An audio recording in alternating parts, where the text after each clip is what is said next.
Hi అండి, welcome back to Godavari cooking channel. ఇంకోనండి తాటిపండు పేస్ట్ తీస్తున్నాను అండి. తాటప్పాలు వేస్తాకండి ఇలాగా తీస్తున్నానండి.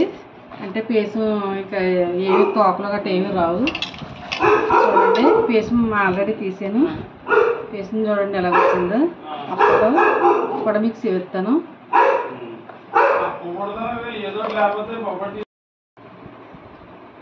పేసిన మొత్తం అయిపోయిందా నూగేస్తాను.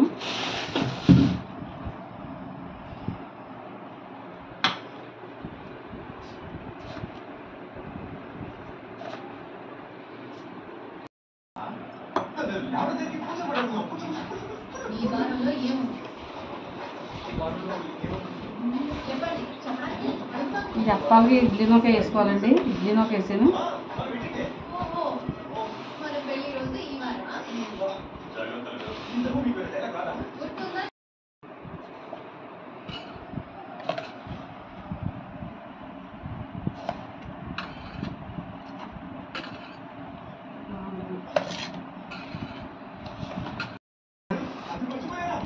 బెల్లం వేస్తున్నానండి.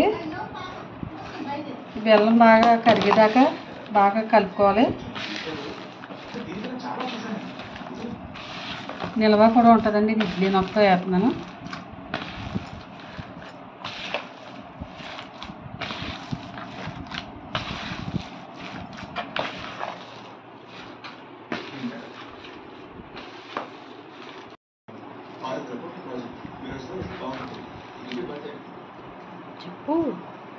రుచికి సరిపడగా కొంచెం సాల్ట్ అండి. ఎంతగా కొంచెం పడుతుంది, ఎక్కువ వేసుకోకూడదు.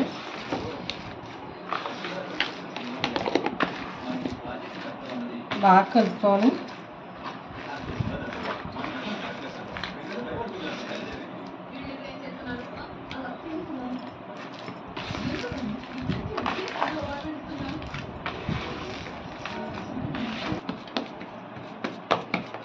ఇలా కలుపుకోవాలంటే కలిపేసాను. ఇప్పుడు తాటి బూరెలకండి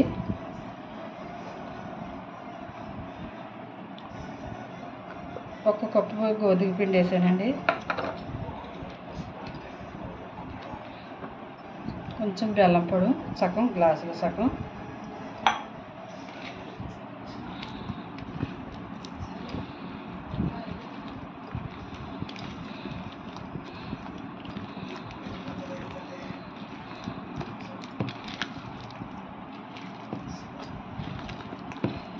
బాగా కలుపుకోవాలండి, ఉండలు లేకుండా ఇలా కలుపుకోవాలండి.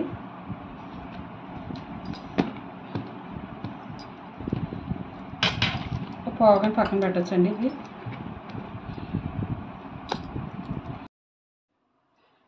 ముగ్గురు పెట్టానండి. ఆయిల్ హీట్ ఎక్కింది. రప్పర్ వేస్తున్నాను. ఆయిల్ రాసాను దీనికి.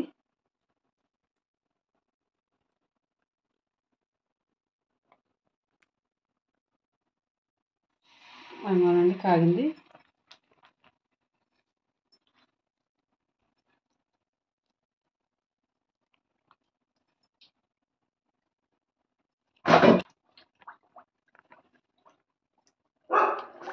అలా జాయి కుదురుకోవాలండి.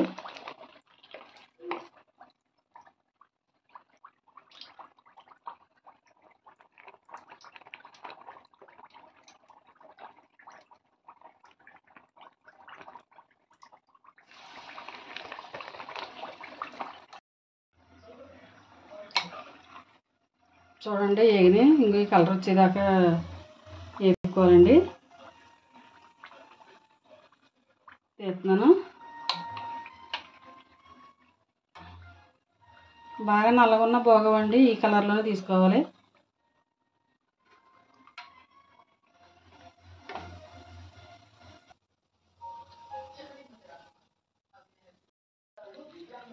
ఇది లాస్ట్ అయ్యండి, అయిపోయింది.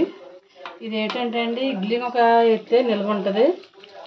ఉప్మా ఒకటి అయితే 2 రోజులు 3 రోజుల కంటే ఎక్కువ ఉండదు. ఇలా బాగుంటుందండి.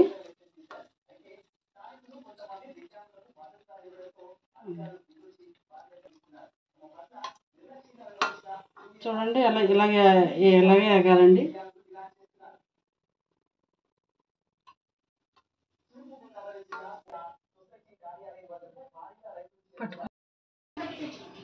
చూడండి కలర్ అప్పాలు అయిపోయినాయండి. ఈ కలర్ వచ్చేదాకా వేపాలండి. ఇలాగా ఉంటేనే బాగుంటుంది. ఇది ఏంటంటే అండి ఉప్మా నొక్క కదండి, ఇడ్లీ రవ్వ అండి. ఇది ఇడ్లీ రవ్వతో చేశారండి. ఇడ్లీ రవ్వతో అయితే అండి ఎన్నాళ్ళు నిల్వ ఉండి కొలిసి టేస్ట్ బాగుంటుందండి. అదే ఉప్మా నొక్క కనుక 2 రోజులు 3 రోజుల కంటే ఎక్కువ ఉండదు, బూజు వచ్చేస్తుందండి. చాలా బాగుంటుంది. ఇలాగా ఒకసారి మీరు కూడా ట్రై చేయండి. వీడియో కనుక నచ్చినట్లయితే అండి లైక్ చేయండి, షేర్ చేయండి, సబ్స్క్రైబ్ చేసుకోండి. Thank you.